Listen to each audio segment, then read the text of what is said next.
जय सिया राम दोस्तों। बहुत ही सुंदर कथा। जब लक्ष्मण जी कंद मूल फल लेने के लिए वन में चले जाते हैं, इधर रामचंद्र जी और सीता जी कुटिया में अकेले हैं। तभी रामचंद्र जी ने सीता से कहा कि हे प्राण प्रिय, हे सुंदर पतिव्रत धर्म का पालन करने वाली सुशीले, सुनो, मैं अब कुछ मनोहर मनुष्य लीला करूँगा। इसलिए जब तक मैं राक्षसों का नाश करूं, तब तक तुम अग्नि में निवास करो। इस कथा को आप इन चौपाइयों के द्वारा सुनेंगे, बहुत ही आनंद आएगा। लक्ष्मण गए बनहि जब लेने फूल फल कंद, जनक सुतासन बोले बिहस कृपा सुख वृंद। मंगल भवन अमंगल हारी, द्रवहु सुदशरथ अजीर बिहारी। सुनहु प्रिया व्रत रुचिर सुशीला, मैं कछु करबु ललित नर लीला। तुम पावक महु करहु निवासा, जो लगे करो निशाचर नासा।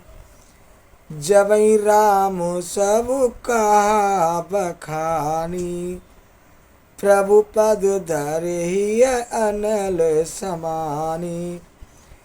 निज प्रतिबिंब राखे तहि सीता, तैसे शील रूपे शोभिनीता। दोस्तों, राम जी ने सीता को समझा कर कहा, त्यों ही सीता जी ने प्रभु के चरणों को हृदय में रखकर अग्नि में वास कर लिया।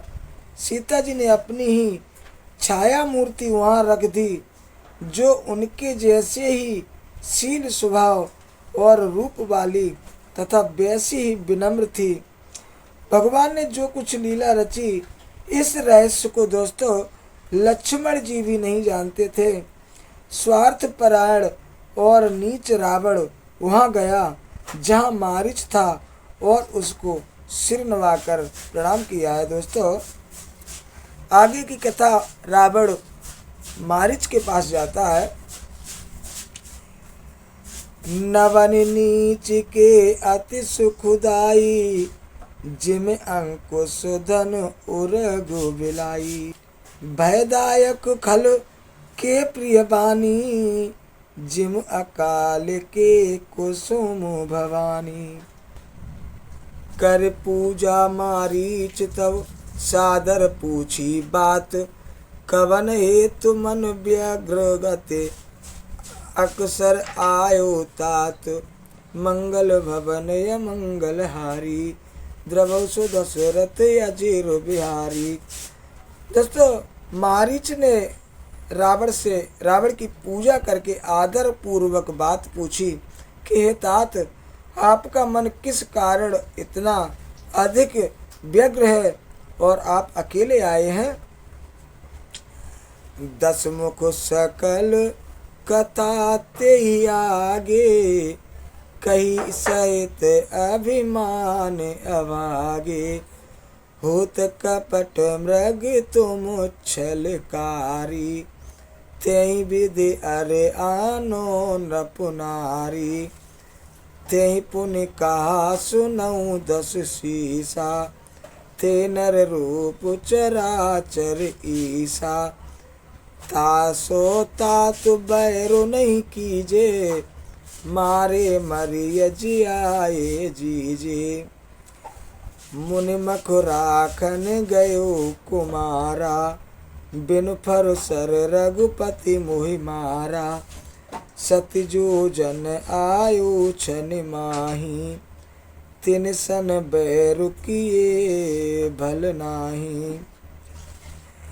भई मम कीट भृंग की नाई, जहाँ तय में देखें दो भाई, जो नर ताते तदपे अति सूरा, तिनहि विरोध न आये पूरा। जहि ताड़ का स्वभाव हति, खंडेव और को दंड, खर दूषण त्रिसरा बंदेव, मनुज की असुबर बंड। मंगल भवनय मंगल हारी, सबहु सुदशरथ अजेर बिहारी। जाओ भवन कुल कुशल विचारी, सुनत जरा दीन से बहुगारी। गुरुजिम गुण कर से मम बोधा, कहु जग मोहि समाने को जोधा। तब मारीच हृदय अनुमाना, नवहि विरोधे नहीं कल्याणा। शास्त्री मरमी प्रभु सठ धनी, वेद बंद कवि भानस गुणी। उभय भांति देखा निज मरना, तब ताकस रघुनायक सरना। उतरु देत मुहे व्यवध अभागे, कस न मरो रघुपति सर लागे। अस जिय जान दसानन संगा, छला राम पद प्रेम अभंगा। मन अति हरस जनाव न तेहि, आज देखेऊ परमु स्नेही। दोस्तों, जब मारीच ने दोनों प्रकार से अपना मरण देखा, तब उसने श्री रघुनाथ जी की शरण तकी, अर्थात उनकी शरण जाने में ही कल्याण समझा। सोचा कि उत्तर देते ही यह अभागा मुझे मार डालेगा, फिर श्री रघुनाथ जी के बाण से क्यों न मरूं। ऐसा सोच करके मारीच रावण के साथ चला। श्री राम जी के चरणों में उसका अखंड प्रेम है। उसके मन में इस बात का अत्यंत हर्ष है कि आज मैं अपने परम स्नेही श्री रामचंद्र जी को देखूंगा, किंतु उसने यह हर्ष रावण को नहीं जनाया। जय सिया राम। दोस्तों, आगे की कथा अगली वीडियो में सुनाएंगे।